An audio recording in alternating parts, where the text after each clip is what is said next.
కేటీఆర్ పై MLC Addanki Dayakar fire అయ్యారు. కేటీఆర్ తెలంగాణకు పట్టిన శని అంటూ మండిపడ్డారు. ఫోన్ ట్యాపింగ్, దొంగ పనులు చేసుకుంటూ ఇంకా ఏ ముఖం పెట్టుకుని ప్రజల్లో తిరుగుతున్నామని నిలదీశారు.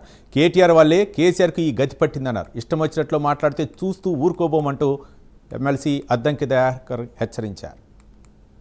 కేటీఆర్, నువ్వెవడురా తెలంగాణకు? కేసీఆర్ అనేటోనికి పుట్టకపోతే నీ బతికేందిరా? ఎక్కడ నీ బతికెక్కడ? అయ్య సంపాదించిన దాంతో తూగుతూ బలుపెక్కి లంగా మాటలు, లఫూట్ మాటలు మాట్లాడుకుంటా వెధవా తలకాయమనున్నాదిరా నీకు? హౌలే, చిల్లరగాళ్ళ కంటే, ఆవారగాళ్ళ కంటే, బజారుగాళ్ళ కంటే దిగజారి మాట్లాడుతున్న దరిద్రుడా నువ్వు. ఈ తెలంగాణకు పట్టిన దరిద్రం నీ వల్లనే మీ అయ్య మొత్తం ఎక్కడికి పోయిపోయిండో చూడు. కేసీఆర్ ఇట్లాంటి కానీ తెలంగాణ మీదకి వదిలేస్తుంది దరిద్రుని. ఇట్లాంటి పనికిరాని సన్నాసిగాన్ని కానీ నువ్వు నష్టపోతివి, తెలంగాణను దోచుకుంటట్టు చేస్తే మళ్ళా ఏమిటికని వదులుతున్నావు వీన్ని తెలంగాణ ప్రజల మీదకి.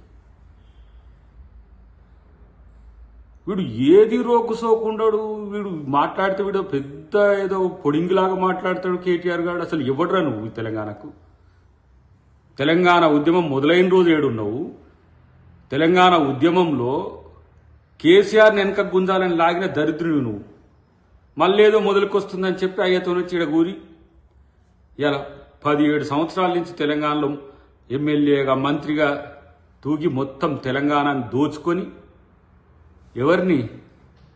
ఎవరితో కలిసి ఉన్నావు నువ్వు? నీ బతికేంటిది? మొత్తం లంగ పనులు చేసుకుంటా, దొంగ పనులు చేసుకుంటా, ఫోన్ ట్యాపింగ్లు చేసుకుంటా. అసలు కనీసం తెలంగాణ గడ్డ మీద కాదు, ఈ భూమి మీద కూడా ఉండే పరిస్థితి లేదు నీకు అసలు.